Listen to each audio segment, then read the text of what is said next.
What's one of the quickest ways to build trust with potential clients who have no idea who you are? Talk to them on video, just like I'm doing right now. Video will help you stand out from the crowd, especially if you approach it like a professional broadcaster.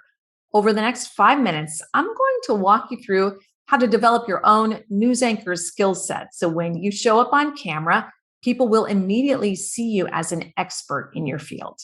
For those of you who don't know me already, I'm Susan Saravo, and as a communications professional and former TV journalist, I help people conquer their fear of public speaking in person or on camera so they can be more successful.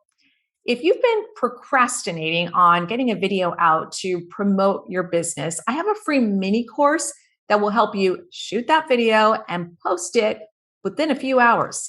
If you want to access that, just drop me a line below. No email or opt-in required for that. My gift to you for watching this video.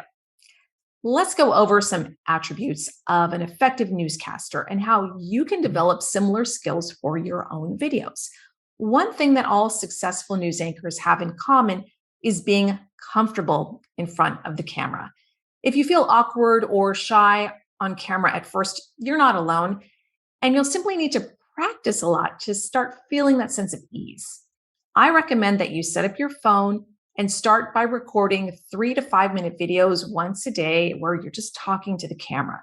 You can tell a story, talk about a book you're reading, share something about a hobby, recap a recent game you watched. The subject really doesn't matter. The whole purpose is simply to get comfortable talking to the lens of a camera as if you're talking to another person. Another important aspect of a successful news anchor is the ability to make a connection with the people who are watching. For the audience you are trying to reach, they need to feel like you're somebody they relate to and would want to hang out with, even for just a few minutes online. Think of it this way. When you go into a social situation, like a networking event, where you don't know many people, how do you greet people and engage them in conversation, make them feel welcome? The same principles apply to when you're meeting people for the first time through video, or rather, they're meeting you for the first time when your video appears in their newsfeed or on YouTube or wherever you would post a video. Something else to pay attention to is speaking conversationally. If you're writing scripts for your videos, make sure you are writing the way you would talk. This is often overlooked because it can be a different style than what we're used to when we're writing a report or even just writing an email. When writing a script for a newscast, you would have short sentences and get straight to the point. It's more difficult to deliver information on camera if the sentences go on too long, and it's hard to hold someone's attention if you start to ramble, which is easy to do. Also, for newscasts, the producer designates a certain amount of time for each story, like 30 seconds or 45 seconds. So the writing must be very concise. For your videos, it can be helpful to give yourself a time limit. That way, you'll stay focused on your message without going off on all kinds of different tangents. Another skill is to project the right level of energy. That energy needs to match the subject that you're talking about.